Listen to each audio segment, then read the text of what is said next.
সম্মানীয় সভাপতি মহোদয় আমাৰ মাজত আহি পাইছেহি।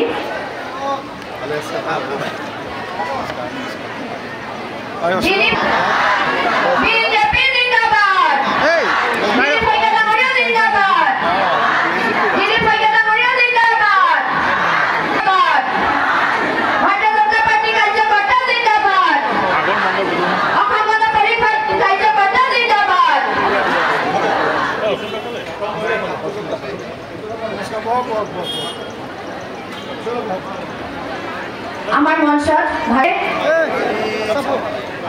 অসম চৰকাৰৰ কেবিনেট মন্ত্ৰী, অসম প্ৰদেশৰ সম্পাদিকা, আমাৰ গোলাঘাট জিলা নিৰ্বাচনী তত্ত্বাৱধায়িকা নন্দিতা গাৰুচা বাইদেউ আমাৰ মাজত আছে। তেখেতকো আমি মঞ্চত আসন গ্ৰহণ কৰোঁ। আমাৰ মাজত উপস্থিত আছে কাজিৰঙা লোকসভা সমষ্টিৰ সাংসদ কামাখ্যা প্ৰসাদ দাসা ডাঙৰীয়া। তেখেতকো আমি মঞ্চত আসন গ্ৰহণ কৰিবৰ কাৰণে অনুৰোধ জনাইছোঁ। আমাৰ মাজত আছে 106 নং খুমটাই বিধানসভা সমষ্টিৰ সন্মানীয় বিধায়ক মৃণাল শইকীয়া ডাঙৰীয়া। আমি মঞ্চত আসন গ্ৰহণ কৰিবৰ কাৰণে অনুৰোধ জনাইছোঁ। আমাৰ মাজত আছে অসম গণ পৰিষদ দলৰ সন্মানীয় সভাপতি, গোলাঘাট জিলাৰ সভাপতি, এই স্থানৰ এই বুথৰ সন্মানীয় সভাপতি 190 নং বুথৰ ৰঙা সভাপতি বীৰেন কৰ্মকাৰ ডাঙৰীয়া আমাৰ মাজত আছে। আমি মঞ্চত আসন গ্ৰহণ কৰিবৰ কাৰণে ৰূপজ্যোতি দত্ত বাইদেউ আমাৰ মাজত আছে। আমি মঞ্চত আসন গ্ৰহণ কৰিবৰ কাৰণে অনুৰোধ জনাইছোঁ। ইয়াৰ পাছতে আমি মঞ্চত আসন গ্ৰহণ কৰিবৰ কাৰণে অনুৰোধ জনাইছোঁ। আমাৰ মাজত উপস্থিত আছে ভাৰতীয় জনতা পাৰ্টিৰ আমাৰ প্ৰাক্তন সভাপতি শ্ৰদ্ধাৰ দেৱপতি বৰা ডাঙৰীয়া। সন্মানীয় সভাপতি মহোদয় আমাৰ মাজত আহি পাইছেহি।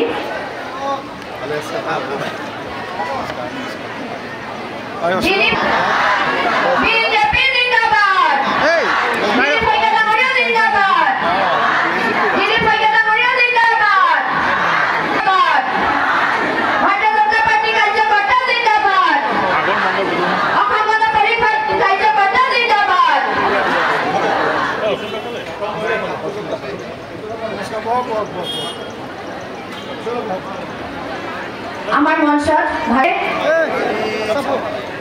অসম চৰকাৰৰ কেবিনেট মন্ত্ৰী, অসম প্ৰদেশৰ সম্পাদিকা, আমাৰ গোলাঘাট জিলা নিৰ্বাচনী তত্ত্বাৱধায়িকা নন্দিতা গাৰুচা বাইদেউ আমাৰ মাজত আছে। তেখেতকো আমি মঞ্চত আসন গ্ৰহণ কৰোঁ। আমাৰ মাজত উপস্থিত আছে কাজিৰঙা লোকসভা সমষ্টিৰ সাংসদ কামাখ্যা প্ৰসাদ দাসা ডাঙৰীয়া। তেখেতকো আমি মঞ্চত আসন গ্ৰহণ কৰিবৰ কাৰণে অনুৰোধ জনাইছোঁ। আমাৰ মাজত আছে 106 নং খুমটাই বিধানসভা সমষ্টিৰ সন্মানীয় বিধায়ক মৃণাল শইকীয়া ডাঙৰীয়া। আমি মঞ্চত আসন গ্ৰহণ কৰিবৰ কাৰণে অনুৰোধ জনাইছোঁ। আমাৰ মাজত আছে অসম গণ পৰিষদ দলৰ সন্মানীয় সভাপতি, গোলাঘাট জিলাৰ সভাপতি, এই স্থানৰ এই বুথৰ সন্মানীয় সভাপতি 190 নং বুথৰ ৰঙা সভাপতি বীৰেন কৰ্মকাৰ ডাঙৰীয়া আমাৰ মাজত আছে। আমি মঞ্চত আসন গ্ৰহণ কৰিবৰ কাৰণে ৰূপজ্যোতি দত্ত বাইদেউ আমাৰ মাজত আছে। আমি মঞ্চত আসন গ্ৰহণ কৰিবৰ কাৰণে অনুৰোধ জনাইছোঁ। ইয়াৰ